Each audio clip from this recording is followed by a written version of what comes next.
Bismillahirrahmanirrahim. Assalamualaikum warahmatullahi wabarakatuh.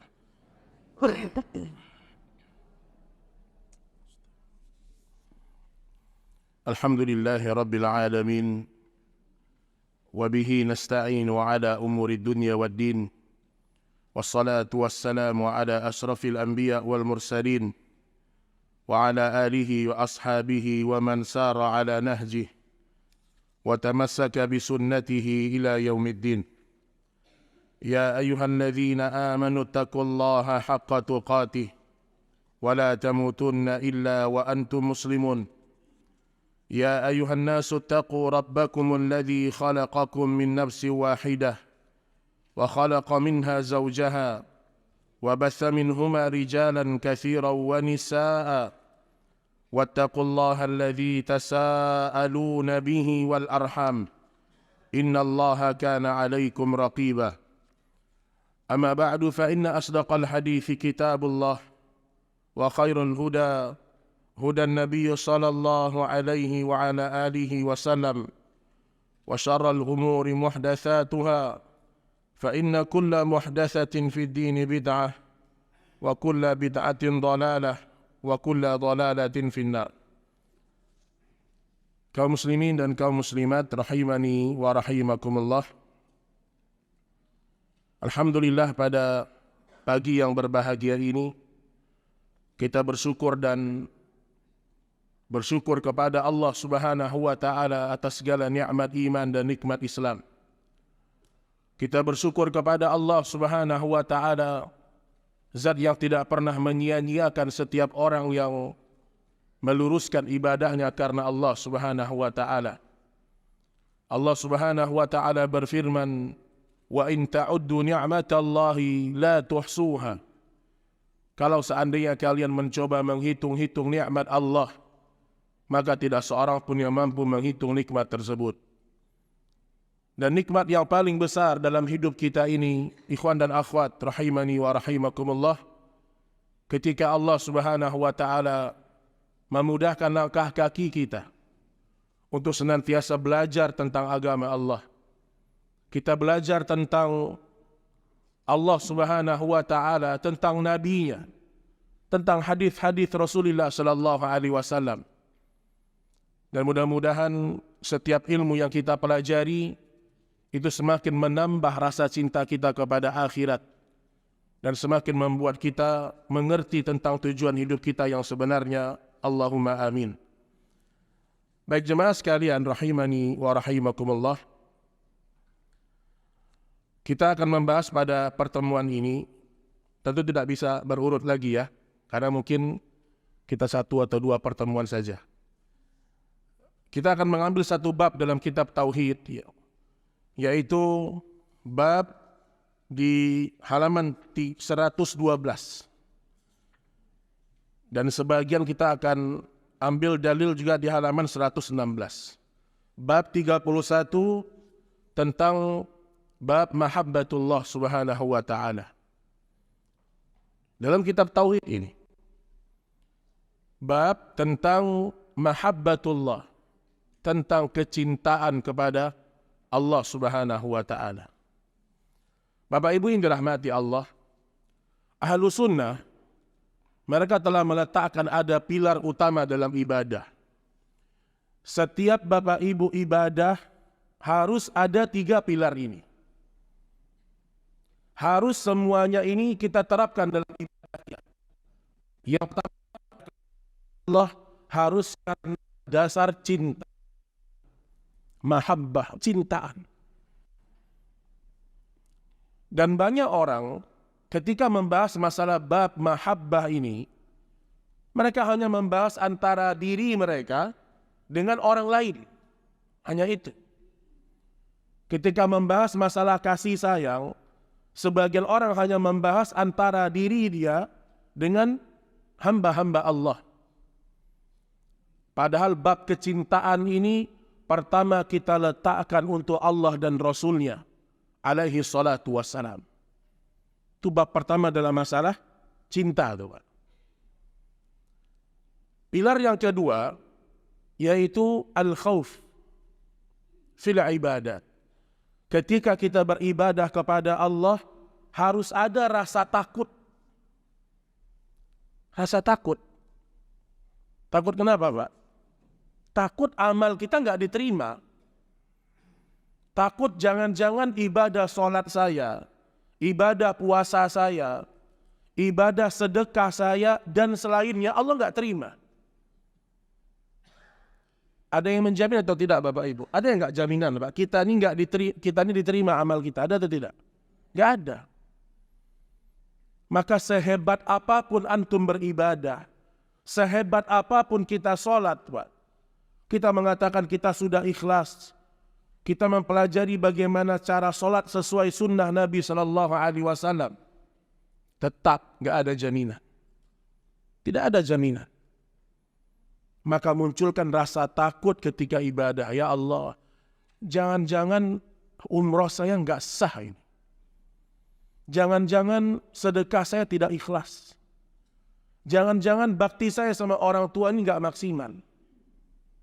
Orang yang bertauhid selalu tuh ada perasaan rasa takut dia kepada Allah Subhanahu wa Ta'ala.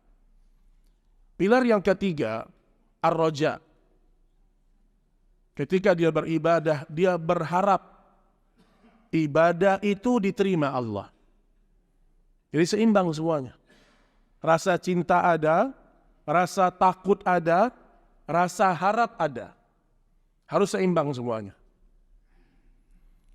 Di satu kesempatan kita butuh rasa takut kepada Allah. Di waktu yang lain kita perlu rasa harap kepada Allah.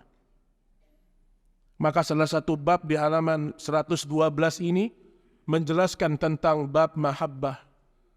Bagaimana kita cinta kepada Allah Subhanahu wa Ta'ala. Bapak Ibu yang dirahmati Allah, orang kalau mengatakan saya cinta dengan si fulan, saya cinta kepada Allah, saya cinta kepada Rasulullah, ini kecintaan datangnya dari mana, Bu? Dari hati. Dari hati, kejujuran. Makanya nanti orang kalau mengatakan dia cinta kepada Allah, Allah belum terima langsung ucapannya. Allah tidak langsung mengiyakan dia beriman, belum. Sampai Allah uji dia. Diuji dulu, Pak. Maka kita ini, kalau belum diuji Allah, jangan kita merasa terlena dengan iman kita, jangan.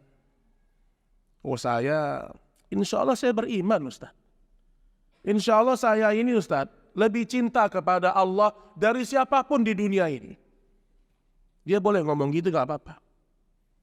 Tapi Allah tahu, ada saatnya ucapan itu akan diuji Allah. Dan telah berlalu ujiannya orang-orang sebelum kita, Pak. Semua para nabi. Siapa yang meragukan imannya para nabi, Pak? Kan gak ada. Kita yakin Nabi Musa cinta kepada Allah, Nabi Ibrahim cinta kepada Allah. Tapi Allah uji semua mereka. Dan mereka telah lolos ujian. Lolos mereka. Allah uji cintanya Ibrahim alaihissalam dengan Allah ganti, Allah perintahkan untuk menyembelih anaknya sendiri. Diuji itu, Pak.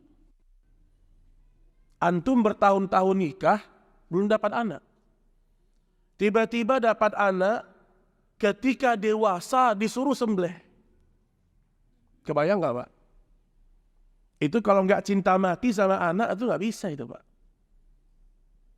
Kalau Ibrahim terlalu cinta sama anaknya, dia kesampingkan yang menciptakan anaknya, dia nggak akan mungkin sembelih Ismail. Nggak mungkin, Pak. Tapi lihat, Allah uji dia. وَلَقَدْ فَتَنَّا الَّذِينَ مِنْ قَبْلِهِمْ. Al-Ankabut ayat yang ketiga. فَلَيَعْلَمَنَّ اللَّهُ الَّذِينَ صَدَقُوا وَلَيَعْلَمَنَّ الْكَاذِبِينَ. Sungguh kami telah menguji orang-orang sebelum kalian. Sampai kami tahu siapa yang jujur dan siapa yang berdusta. Diuji, Pak. Ibrahim lulus ujian. Lihat lagi Nabi kita Muhammad alaihi salatu wassalam. Allah uji beliau dengan sebagian keluarganya beriman, sebagiannya tidak beriman.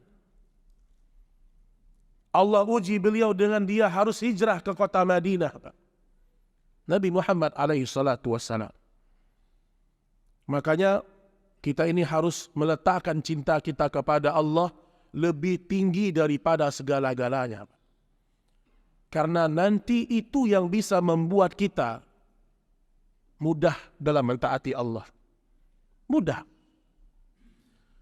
Baik, disebutkan dalil yang pertama dalam firman Allah surat Al-Baqarah ayat 165.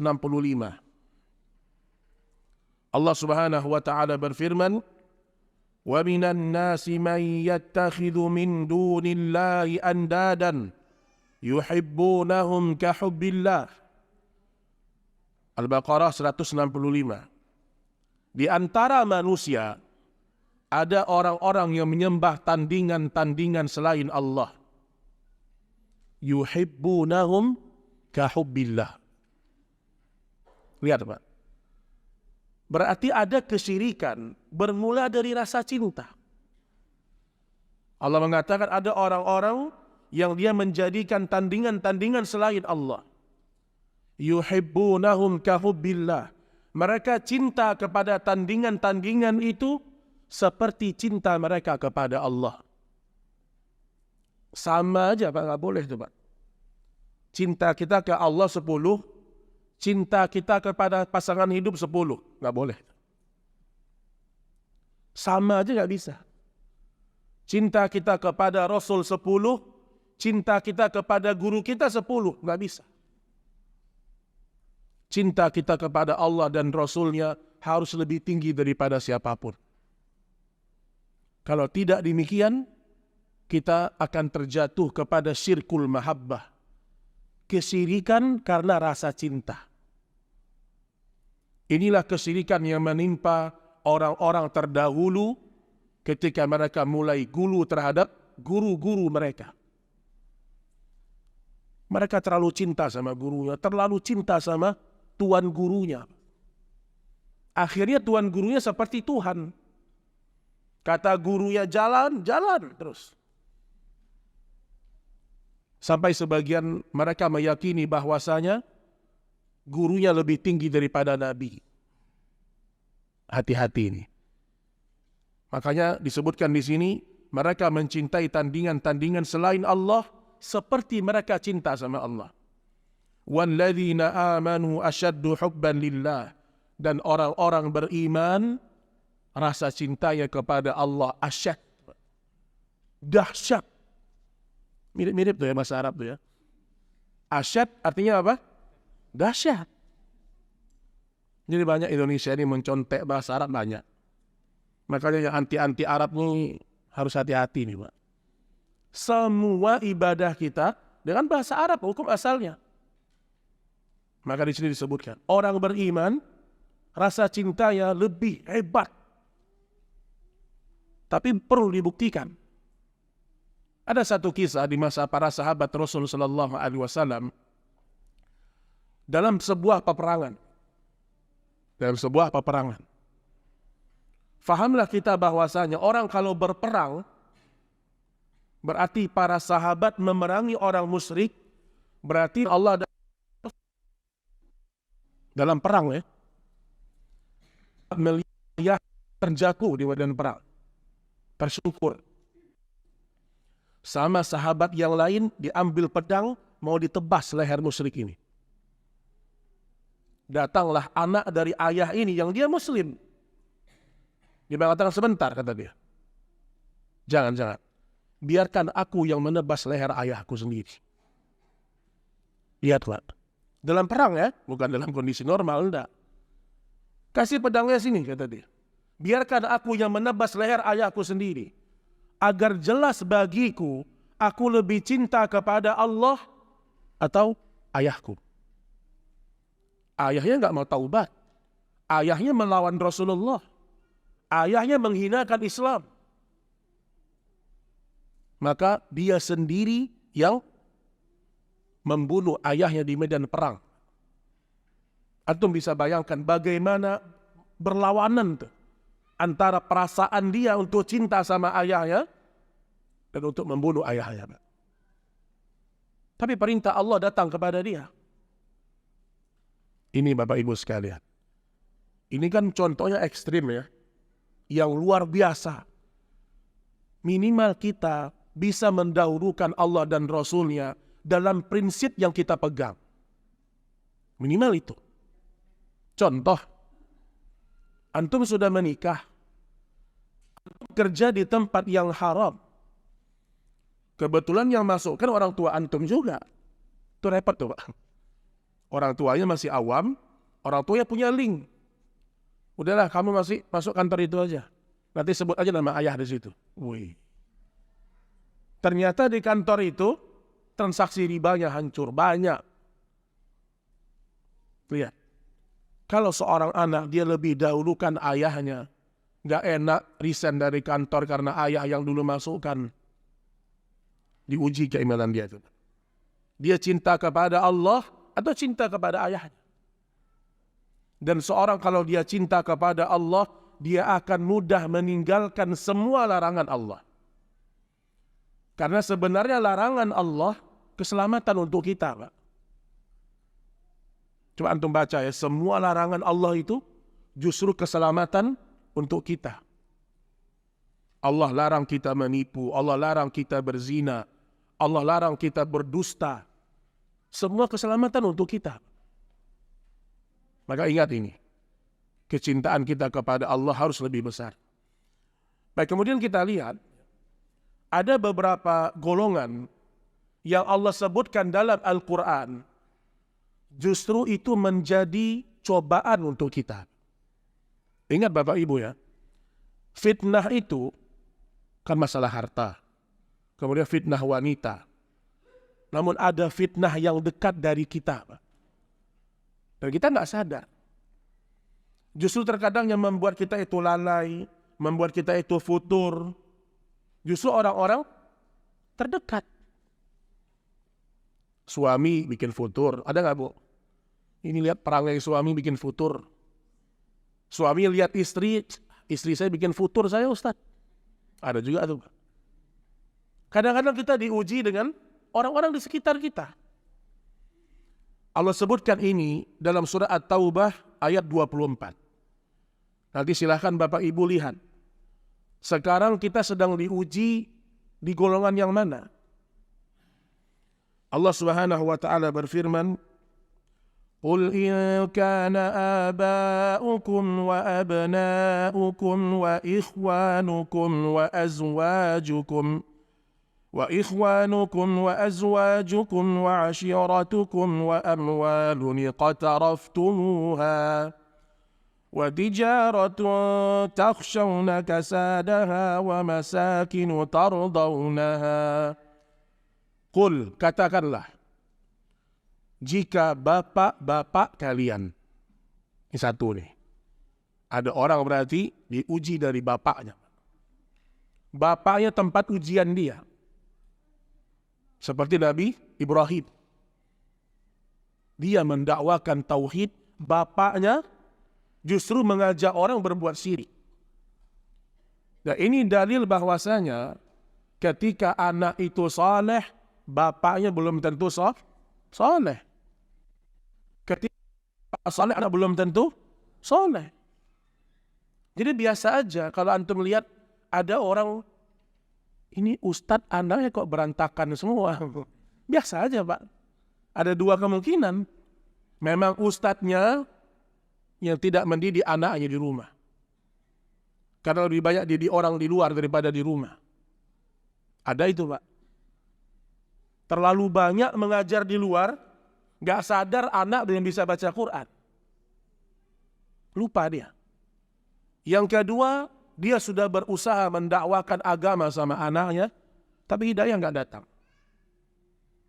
Maka ada orang diuji dari bapaknya dulu. Wa abna'ukum. Yang kedua, ada orang yang beriman diuji anak-anaknya. Anak-anak menjadi ujian untuk dia. Karena saking cinta sama anak, akhirnya anak itu, anak laki-laki terutama, di rumah terus. Anak yang mau ke pondok nggak boleh sama ibunya.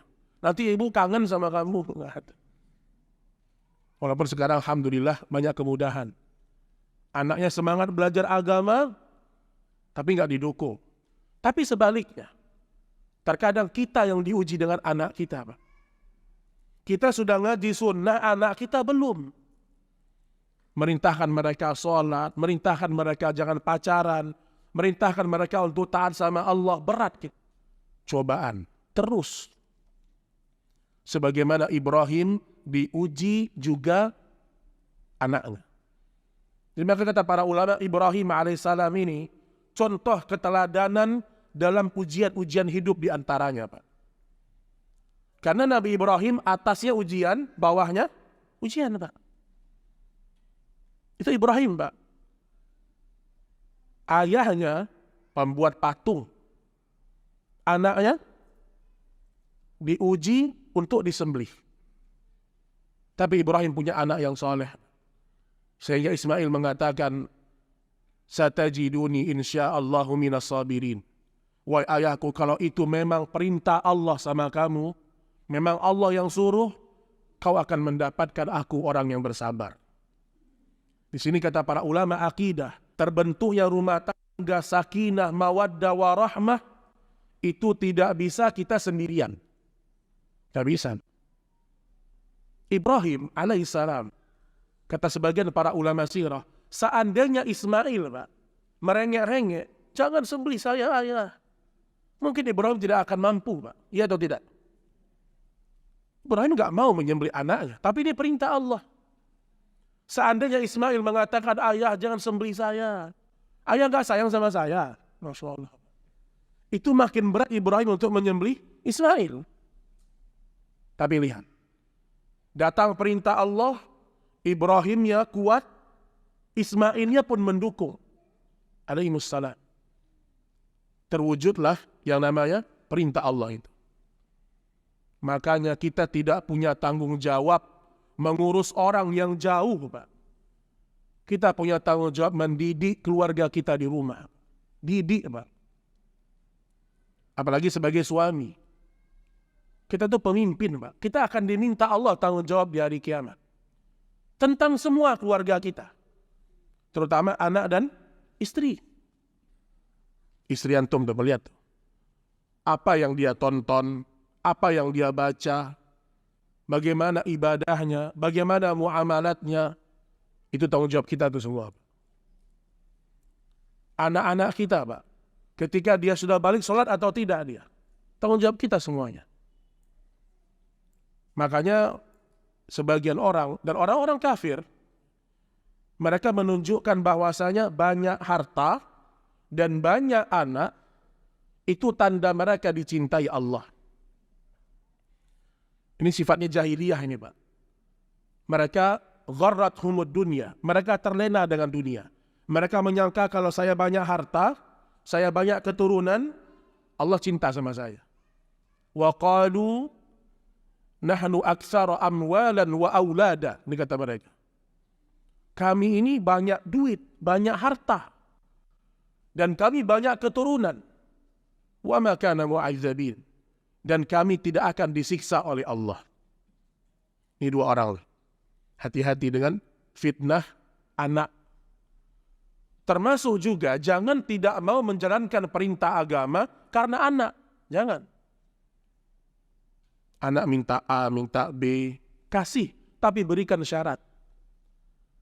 Ya saya kuliah nih, saya kuliah nih, butuh motor, butuh mobil. Kalau kita mampu berikan, tapi berikan syarat.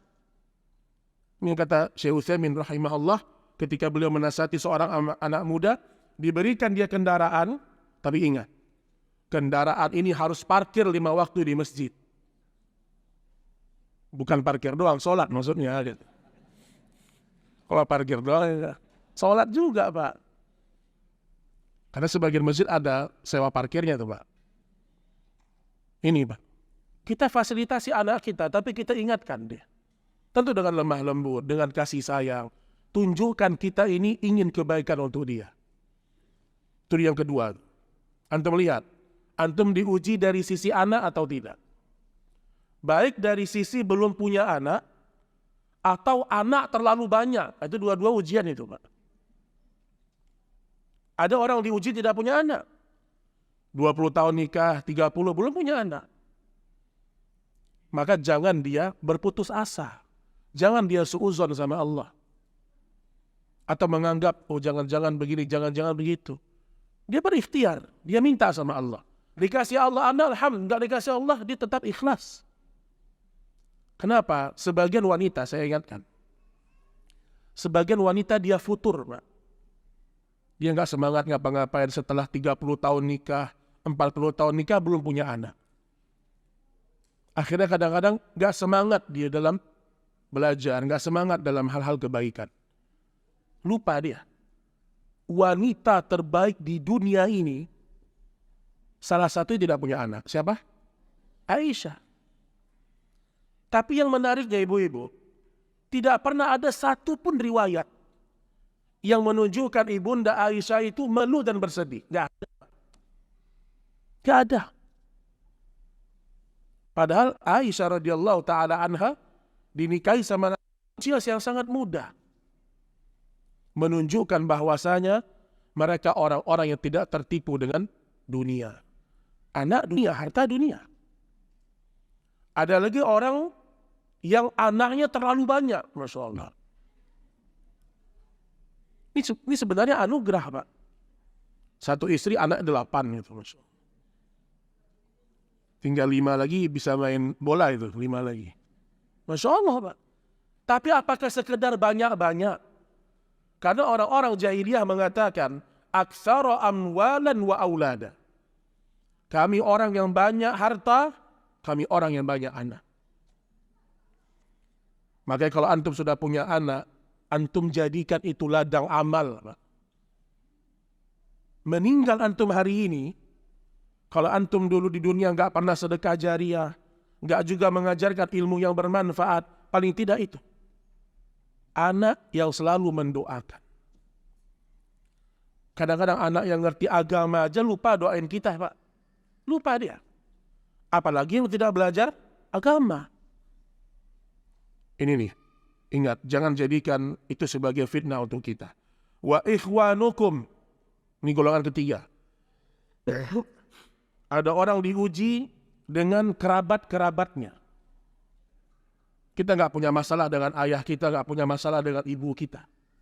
Setelah ayah ibu kita meninggal dunia, justru musuh terbesar kita, kakak kandung, adik kandung. Ada atau tidak? Kalau antum di sini, ada yang sudah atau sedang berantem dengan abangnya, dengan adiknya, berdamailah. Damai, Pak. Jangan sampai Allah tidak mengangkat ibadah antum karena salah satu ibadah yang tidak Allah angkat pemutus silaturahim.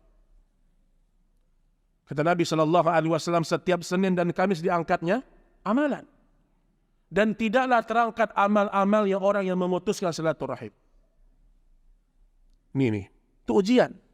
Ustadz, tapi saudara saya ini sombong, Ustadz. Dia yang salah, dia nggak mau minta maaf sama saya. Dia atau belum? Dia awam sih, Ustaz. Ya udah, kita yang udah ngaji, tahu dengan keutamaan berdamai, tahu dengan keutamaan menyambung silaturahim, biarlah kita yang datang. Jadi orang baik, Pak. Kadang-kadang ayah ibu meninggal, induknya udah meninggal nih, Pak.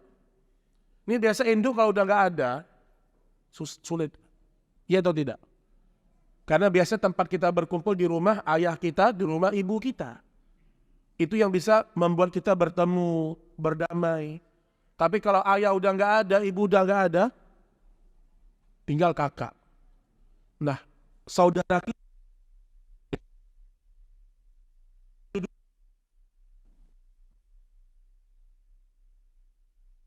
kali datang ke pengadilan, saling meminta harta yang macam-macam. Ini saudara kandung nih. Dan ingat, siapa yang diuji dengan saudara kandungnya di sini? Nabi Yusuf. Nabi Yusuf. Saudaranya hasad sama dia. Makanya Bapak Ibu, kita kalau punya saudara kandung, jagalah silaturahim. Jaga silaturahim. Minimal kita ada grup WhatsApp di masa sekarang. Ada grup WhatsApp. Ada kita ngobrol sama mereka, menanyakan kabar mereka. Wallah nikmat. Abang adik yang akrab dengan kita, itu nikmat. Itu sebuah kenikmatan. Kemudian wa ashiratukum, yang keempat. Ada orang diuji dengan keluarga besar. Jadi ayah ibunya aman, adiknya aman, saudaranya aman, tapi justru keluarga besarnya. Nah, biasanya yang sering-sering ngerecokin ini keluarga besar ini, Pak. Kita mau nikah, dia ikut campur. Harus dia yang menentukan. Dan macam-macam. Dan Nabi diuji dengan keluarga besarnya. Nabi punya paman yang sebagiannya beriman, sebagiannya kufur. Abbas beriman sama Nabi, Hamzah beriman sama Nabi, Abu Lahab nggak beriman. Abu Lahab ini paman Nabi Shallallahu Alaihi Wasallam. Nah, keluarga besar. Makanya Bapak Ibu yang dirahmati Allah, kalau kita berkumpul dengan keluarga kita, ada momen berkumpul, usahakan kita membicarakan agama. Kita menjadi dominan kita di situ. Kadang-kadang kita ngumpul dengan keluarga kita ngomongnya kadang-kadang gak jelas. Bahasnya masalah dunia lagi. Ngumpul kita kesempatan mengajarkan kepada mereka agama Allah Subhanahu wa Ta'ala. Selesai itu golongan itu ya. Semua keluarga terdekat. Baru Allah ini kaitan dengan harta. Wa amwalun qataraftumuha. Dan perniagaan yang kamu khawatirkan kerugiannya. Kata para ulama, orang yang terlalu mengkhawatirkan rugi, inilah orang yang susah mendapatkan kelezatan akhirat, susah dia. Ketika berdagang yang dia pikirkan, aduh rugi gak ya? Nah, itu. Maka dalam konsep dagangnya Rasul Sallallahu Alaihi Wasallam, Rasul Sallallahu Alaihi Wasallam menyuruh kita untuk mengambil keuntungan, biarlah sedikit, tapi barokah, Pak. Biar sedikit tapi barokah. Satu barang untung misalnya hanya 20.000, udah. Yang penting mutar tuh barang, barokah. Maka disebutkan orang-orang yang mengkhawatirkan kerugian hartanya. Dan di sini kata Syekh Utsaimin, salah satu yang membuat orang itu tidak bisa menjalankan perintah Allah, dia takut kalau dia berjalan di atas agama akan terhambat sebagian dari dunianya. Terhambat. Takut dia. Nanti kalau saya belajar fikih muamalat, ini usaha bisa tutup nih. Ya itu. Apalagi yang ngajarnya misalnya ustadz yang Masya Allah, ya kan? Ustadz kita yang sunnah, yang luar biasa, yang gak takut dia ngomong. Ngomong dia, gak boleh keluar, Masya Allah. Tapi kalau ustadz yang bukan di atas sunnah, Pak, bahas fikih muamalah, boleh semua biasanya, Pak. Manhaj itu gak jelas gitu, boleh semua. Karena salah satu manhajnya ahlu sunnah, terkadang sesuatu itu tidak haram. Tetapi karena kehati-hatian, disuruh tinggalkan. Itu bedanya tuh. Terkadang sesuatu tidak haram, tapi untuk kehati-hatian disuruh untuk jauhi. Ini harta, Pak. Hati-hati terfitnah dengan harta. Dan harta ini, kalau kita tidak letakkan pada kebaikan-kebaikan, dia pasti kita akan letakkan pada keburukan-keburukan. Antum punya harta nih, antum pikirkan, kemana perginya harta saya ini? Khusus masalah harta, pertanyaannya ada dua di hari kiamat. Min aina iktasaba, dari mana kamu dapatkan harta itu? Dari mana kita dapatkan harta itu? Suami tiba-tiba bawa pulang, bawa koper, dibuka. Isinya duit semua, Pak. Ibu kalau kayak gitu Bu, ngucapinnya apa Bu? Alhamdulillah atau astagfirullah Bu? Suami pulang nih, bawa koper, buka depan ibu. Ini mah. Ibu jawab apa kira-kira? Hah? Alhamdulillah atau astagfirullah? Ingat Bapak Ibu ya, ingat hati-hati. Salah satu tugas seorang istri yang bertauhid, ketika suaminya datang rezeki, dia tanya, Mas, kamu biasa ngasih saya cuma 60.000 Mas. Ini sekoper dari mana Mas? Tanya Pak, tanya Bu. Kata suami, udahlah, tenang aja, halal insya Allah, kata dia. Ini ingat, harta hati-hati. Dan ingat harta ini Bapak Ibu, harta ini ditanyakan dari mana dapatnya. Makanya kita tidak boleh kagum sama orang-orang yang kaya, yang memamerkan hartanya. Karena kita nggak tahu dari mana dia dapat harta itu. Yang grezi-grezi itu tinggalin aja itu. Yang ngaku grezi ini apa itu? Antum nonton lagi. Ustaz kau tahu, ada orang ngasih tahu. Tinggalkan aja Pak, hati-hati. Wallah Bapak Ibu, anak muda Bu. Masa umur 30 beli superjet? Nah, dari mana tuh harta? Saya kemarin jumpa dengan salah seorang, ya dia pemilik harta juga. Dia banyak harta. Dia bilang, Ustadz, wallah Ustadz kami kerja dari pagi sampai malam. Baru umur saya sekarang 65, baru saya bisa kumpulkan alhamdulillah agak banyak. Kata dia apa? Saya khawatir anak-anak muda ini main dalam, apa namanya itu Pak? Pencucian uang. Pencucian uang. Kita nggak menuduh, enggak. Tapi kita nggak kagum. Nggak perlu kagum kita. Bagaimana mungkin kita kagum dengan orang yang hanya memamerkan hartanya Pak? Sementara kita nggak tahu bagaimana agamanya mereka, apalagi orang kafir. Orang kafir punya banyak harta, memang ini tempat mereka di dunia. Memang Allah kasih sama mereka. Oke, antum kalau berlomba-lomba sama orang kafir, ini semua tergantung takdir ya. Tapi secara logika, antum pasti kalah. Antum kalah. Kenapa? Karena orang-orang kafir ketika mencari harta, nggak kenal waktu, nggak kenal halal haram. 24 jam itu untuk nyari harta mereka. Kalau orang beriman enggak, ada waktunya dia mencari harta, ada waktunya dia untuk beribadah. Tapi ingat, orang yang mencari harta, yang niat dia untuk membahagiakan orang tuanya, membahagiakan anak dan istrinya, dalam batas wajar, itu tidak menyimpang dari syariat. Itu tidak menyimpang dari syariat. Misalnya, kita punya kemampuan. Kita bisa dalam bekerja mungkin sehari dapat keuntungan sekian. Lakukan, tidak apa-apa. Karena ada sebagian orang menganggap, kalau kita bekerja, berarti kita mencari dunia. Dulu Nabi juga bekerja, para sahabat juga bekerja. Tapi ketika datang waktu salat, datang perintah Allah, mereka istiqamah. Itu perlu diingat. Makanya pertanyaan masalah harta dari mana ini penting. Yang kedua, orang-orang bertauhid juga akan memperhitungkan, Pak. Harta yang Allah kasih ini dipakai untuk apa? Dipakai untuk apa harta antum? Makanya dulu para sahabat, di antara manaqib mereka, keutamaan mereka, Abu Bakar kaya. Siapa lagi yang kaya, Pak? Utsman kaya. Siapa lagi? Abdurrahman bin Auf. Siapa lagi?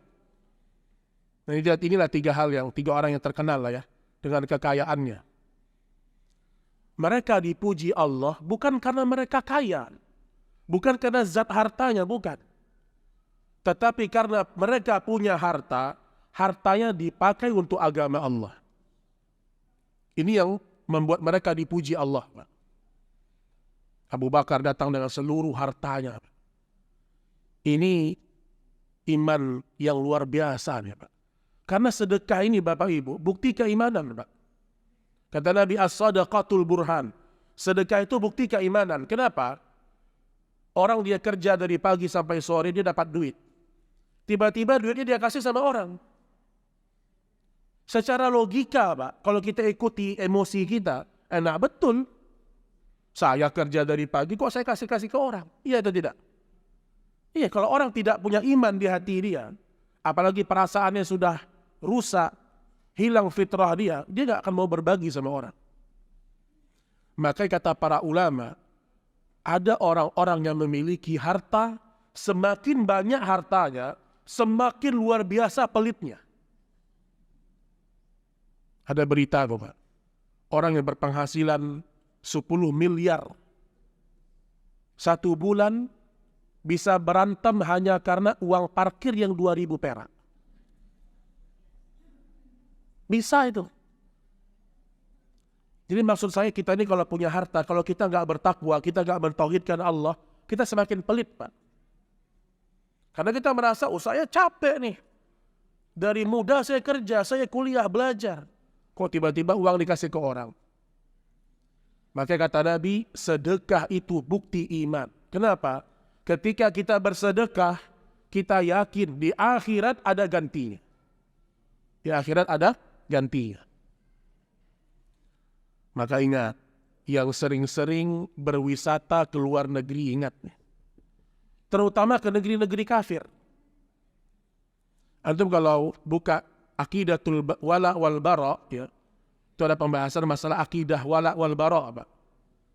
Tentang loyalitas kita kepada siapa. Disebutkan di situ diantaranya salah satu loyalitas yang bisa membatalkan keislaman. Sengaja pergi ke negeri kafir, tinggal di sana, dan meridhoi agama mereka. Ini yang keluar dari Islam nih. Ada 10 poin sebenarnya. Ada lagi loyalitas kepada orang kafir, tidak sampai membuat kita murtad, tapi kita melakukan dosa dan maksiat. Itu kata para ulama, pergi berwisata ke negeri-negeri kafir. Ustaz, saya pengen ke Mekah, Ustaz. Tapi anak-anak ini, Ustaz, pengennya ke mana? Kemana, Pak? LA, Masya Allah. Apa yang tuh lihat di LA itu? Pengen ke mana lagi, Bu? Hah? Kemana? Korea. Antarkan ke Korea Utara, nggak apa-apa. Lihat. Makanya kata para ulama, akidah wala wal bara ini hampir hilang di hati sebagian kaum muslimin. Kita ini cintanya sama siapa? Apakah kita cinta kepada Nabi Muhammad, kepada Abu Bakar, atau cintanya kita kepada artis-artis yang kafir, Pak? Ingat itu. Makanya kita boleh senang dengan olahraga tertentu, tapi jangan sampai kita berlebihan, Pak. Sampai gambar kaki itu ada di foto rumah orang. Saya pernah masuk ke rumah orang, ada gambar kaki besar, Pak. Saya tanya, ente ini kaki siapa yang ente pasang? Oh, ini kaki Ronaldo ini. Astagfirullah, saya bilang. Saking kagumnya gitu, Pak. Dan dia cerita semua tentang biografi orang ini. Semoga dapat hidayah, itu kan terbaiknya. Tapi kita nggak boleh kagum yang berlebihan, Pak. Nggak boleh, Pak. Kaki ini Allah kasih untuk apa, Pak? Untuk nendang bola, atau tegak di waktu malam sholat, atau berangkat melangkahkan kaki ke masjid. Jadi jangan sampai hobi yang berlebihan membuat kita lupa kepada siapa kita harus cinta. Ada lagi yang hobinya balap-balapan, Masya Allah. Sampai menghayal tuh di tengah jalan kayak jadi Rossi itu, Pak. Apa ini? Ada foto-foto di mana-mana. Enggak, Pak. Kecintaan kita bukan kepada mereka. Kecintaan kita kepada orang-orang yang sudah jelas. Langkah kaki mereka barokah. Ucapan-ucapan mereka mengantarkan kita ke surga. Itu yang kita cintai. Ajarkan juga sama anak-anak untuk mencintai sosok-sosok yang besar-besar ini semuanya. Abu Bakar, Umar, dan seterusnya. Kemudian, itu dia yang berkaitan dengan masalah harta, diperhatikan itu. Dan Allah mengatakan, wa tijaratun takhshawna kasadaha wa masakinu tardawnaha. Dan rumah-rumah tempat tinggal yang kamu sukai. Ini dia. Ada orang juga terfitnah dengan rumah-rumah yang dia cintai. Maksudnya apa ayat ini? Ada sebagian orang-orang dulu di fase Mekah atau di negeri-negeri yang masih minoritas kaum muslimin, ketika mereka disuruh hijrah sama Nabi SAW, mereka tidak mau meninggalkan kota Mekah. Karena ada rumah yang sudah mereka bangun di situ. Terlalu cinta kepada rumah, Pak. Terlalu cinta kepada tempat tinggal, terkadang membuat orang tidak mau hijrah. Tidak mau dia hijrah. Maka ingat, ada orang terfitnah dengan rumah. Termasuk juga dalam masalah ingin memiliki rumah. Antum di Jakarta ini, sampai mati nggak punya rumah, boleh nggak, Pak? Sampai mati nggak punya rumah kita? Masya Allah, di Jakarta, subhanallah ya. Berapa 1 meter, Pak? Kalau di Duren Sawit itu sampai ada 15 juta. Semeter 15 juta, Pak. Kita kalau hitung-hitung, kapan saya punya rumah gitu, kalau kita hitung-hitung. Tapi apakah kita harus punya rumah? Kita berikhtiar iya. Tapi apakah kita harus hutang riba untuk punya rumah? Tidak. Ini kata para ulama. Terkadang tempat tinggal kita itu menjadi fitnah untuk kita. Hati-hati. Kalau ingin punya rumah, lakukan transaksi yang halal, Pak. Biasanya kalau nggak halal tuh, itu rumah udah kayak kapal pecah biasanya nanti. Berantem terus sama istri, berantem sama anak. Dicari tahu ternyata, oh rumah ini ada ribanya. Nggak sama, Pak. Tidak sama antara orang yang menikmati rumah yang halal dengan rumah yang dibangun atas dasar murkanya Allah, itu beda. Kecuali antum sudah taubat, sudah selesai, itu beda cerita. Tapi ingat, jangan sampai ada keinginan yang membuat kita terjatuh kepada dosa. Disebutkan, kalau seandainya semua tadi, rumah-rumah kalian, lebih kalian sukai, lebih kalian cintai daripada Allah dan Rasulnya, fatarabbasu. Lihat. Allah sering mengucapkan ini ya. Fatarabbasu hatta ya'tiyallahu bi amri. Maka tunggulah. Ini Allah mengancam nih, Pak. Kalau bapak kalian, istri kalian, anak kalian, rumah kalian, harta kalian, lebih kalian cintai daripada Allah dan Rasulnya, daripada jihad di jalan Allah, fatarabbasu. Tunggu. Akan datang waktunya ketetapan kami kepada kalian. Oh, serem nih, Pak. Yang mengancam ini Allah Subhanahu wa ta'ala. Tunggu aja. Akan datang sebentar lagi ketentuannya Allah. Entah tiba-tiba dapat musibah besar, entah tiba-tiba dapat penyakit, entah tiba-tiba ada masalah aja. Itu efek dari kita lebih mendahulukan dunia daripada Allah Subhanahu wa ta'ala. Baik, kemudian kaum muslimin dan muslimat rahimani wa rahimakumullah. Mungkin hadis yang terakhir. Baik, kita ambil hadisnya Abdullah bin Abbas. Man ahabba fillah abghada fillah wa wala fillah wa ada fillah. Ini penting nih, Pak. Barang siapa mencintai seorang karena Allah, membenci seseorang karena Allah, membela seseorang karena Allah, dan memusuhi seseorang karena Allah. 4 ya. Cinta karena Allah, benci karena Allah. Membela karena Allah, memusuhi karena Allah. Maka sesungguhnya pertolongan dari Allah hanya bisa diperoleh dengan hal tersebut. Dan seorang hamba tidak akan merasakan nikmatnya iman, sekalipun sholat dan puasanya banyak, sehingga dia bersikap demikian. Lihat. Sholat kita banyak, puasa kita banyak. Kita nggak akan manusia iman, Pak. Kecuali kita mengamalkan 4 tadi. Ingin berteman karena Allah. Ada sesuatu yang mau kita bela harus karena Allah. Bukan karena membela suku kita. Bukan karena membela yayasan kita. bukan karena membela majelis ta'lim kita, bukan. Bukan karena membela ustadz kita, enggak. Harus karena Allah, Pak. Karena ada orang nanti yang dia bela bukan Allah, tapi dia membela apa yang dia bangun selama ini. Inilah yang namanya hizbiyah, Pak. Tahu hizbiyah? Hizbiyah ini loyalitas kepada sebuah kelompok tertentu. Ini yang nggak boleh. Maka dulu ada sebagian para ulama yang mereka mengharamkan yayasan, Pak. Nggak boleh sama mereka. Sebagian ulama ada yang mengharamkan yayasan. Kenapa?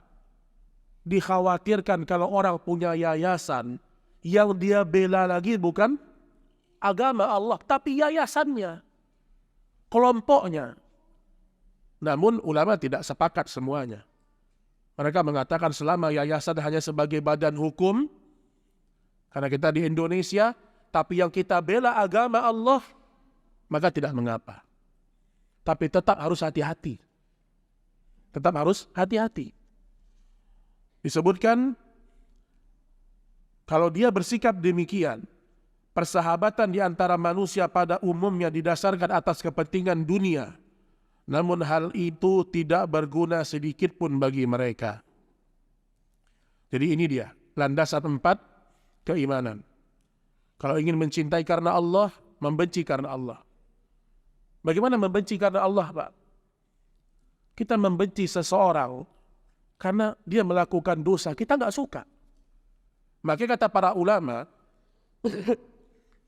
orang kalau amar ma'ruf nahi mungkarnya benar, dia akan tidak suka melihat orang melakukan kemungkaran. Dia pasti akan perbaiki. Itu dia manusia, Pak.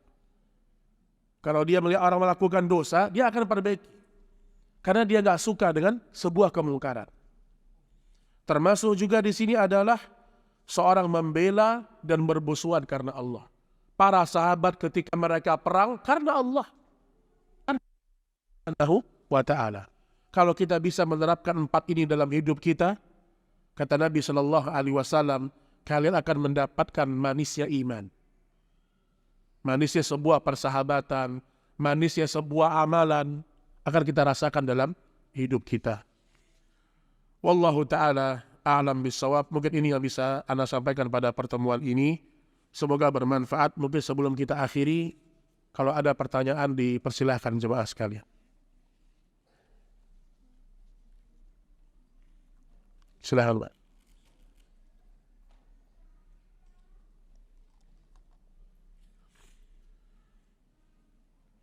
Ya, ada mic, silahkan. Atau yang di kertas, Adol.